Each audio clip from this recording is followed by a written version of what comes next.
आकाशवाणी गोरखपुर से भोजपुरी समाचार।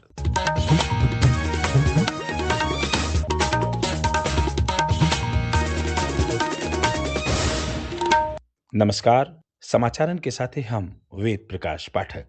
मुख्यमंत्री योगी आदित्यनाथ आज गोरखपुर औद्योगिक विकास प्राधिकरण गीडा क्षेत्र में फ्लैटेड फैक्ट्री कॉम्प्लेक्स के सतही 208 करोड़ रुपया के लागत वाली कई गो विकास परियोजनन का लोकार्पण आ शिलान्यास कैलें। एह मौका पर वहां के देश आ प्रदेश में हो रहल बदलाव के बारे में जिक्र कैली। प्रधानमंत्री मोदी जी के नेतृत्व में देश के अंदर सरकार 14 में बनी तो आज भारत बदल गया। भारत के प्रति लोगों का दृष्टिकोण बदला है। नए भारत का हम दर्शन कर रहे हैं। प्रधानमंत्री मोदी जी के आह्वान पर 2017 में यूपी में सरकार बनी। जनता की जो भी आकांक्षा थी, उस आकांक्षा से 2 कदम आगे जाकर के इस डबल इंजन की सरकार ने कार्य किया होगा, 2 कदम पीछे नहीं। ऐसे पहले मुख्यमंत्री गोरखपुर में अजूय गोरखपुर बस्ती और आजमगढ़ मंडल के संयुक्त मंडली खरीफ उत्पादकता गोष्ठी 2026 के शुभारंभ कार्यक्रम में शामिल भइल हैं। एह मौका पर श्री योगी कहना कि प्रधानमंत्री नरेंद्र मोदी की अगुवाई में पिछला 12 साल में कृषि क्षेत्र में अभूतपूर्व सकारात्मक बदलाव भइल हो।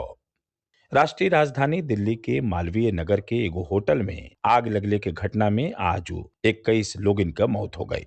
प्रधानमंत्री नरेंद्र मोदी, केंद्रीय गृह मंत्री अमित शाह आ प्रदेश के मुख्यमंत्री योगी आदित्यनाथ के सतही देश का कई गो प्रमुख नेता दिल्ली में भीषण आग दुर्घटना में भइल जनहानि पर शोक जतौले हमें। प्रधानमंत्री श्री मोदी हादसा के शिकार हर मृतक के परिजन के प्रधानमंत्री राष्ट्रीय राहत कोष से 2-2 लाख रुपया आ घायल लोगन के 50-50 हजार रुपया का अनुग्रह राशि दिहल गईले का घोषणा कैले। वाराणसी में बिहने आ 5 जून के ब्रिक्स संस्कृति कार्य समूह का खास बैठकी हुई। एह अंतर्राष्ट्रीय आयोजन में ब्राजील, चीन, मिस्र, इथियोपिया, भारत, इंडोनेशिया, ईरान, रूस, सऊदी अरब, दक्षिण अफ्रीका आ संयुक्त अरब अमीरात के सतही 11 देशन का प्रतिनिधि हिस्सा लिए हैं। एगो रिपोर्ट। बैठक के दौरान संस्कृति, विरासत संरक्षण और आपसी सांस्कृतिक सहयोग से जुड़े विभिन्न विषयों पर चर्चा की जाएगी। इस दौरान काशी के विश्व प्रसिद्ध जीआई टैग एवं ओडीओपी उत्पादों की विशेष प्रदर्शनी भी आयोजित की जाएगी। इस प्रदर्शनी में वाराणसी की समृद्ध शिल्प परंपरा के 6 शिल्पियों के 6 विशिष्ट उत्पाद प्रदर्शित करेंगे।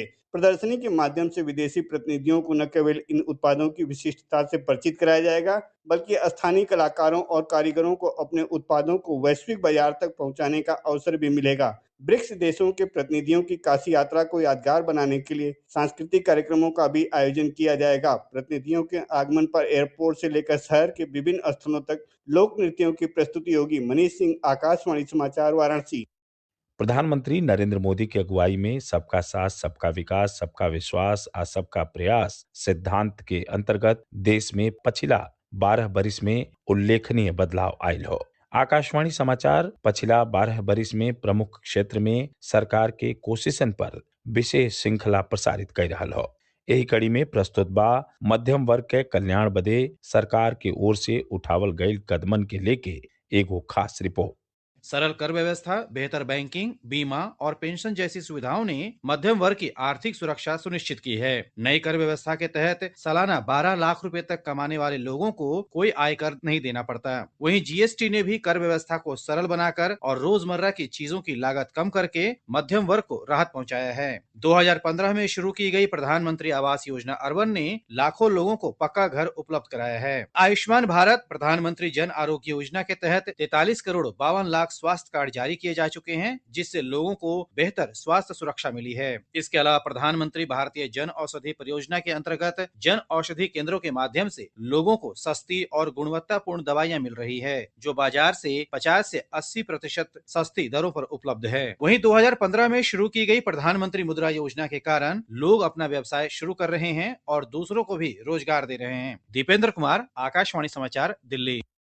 गोरखपुर के सतही प्रदेश के कई गो और जिलन में आज दोपहरिया बादे कहीं कहीं बरखा भइले से लोगिन के भीषण गर्मी आ उमस से फिलहाल राहत मिलल हो। मौसम विभाग पूर्वी जिलन में 7 जून ले कहीं कहीं बरखा आ गरज चमक के साथे बौछार पड़ले का संभावना जतौले हो।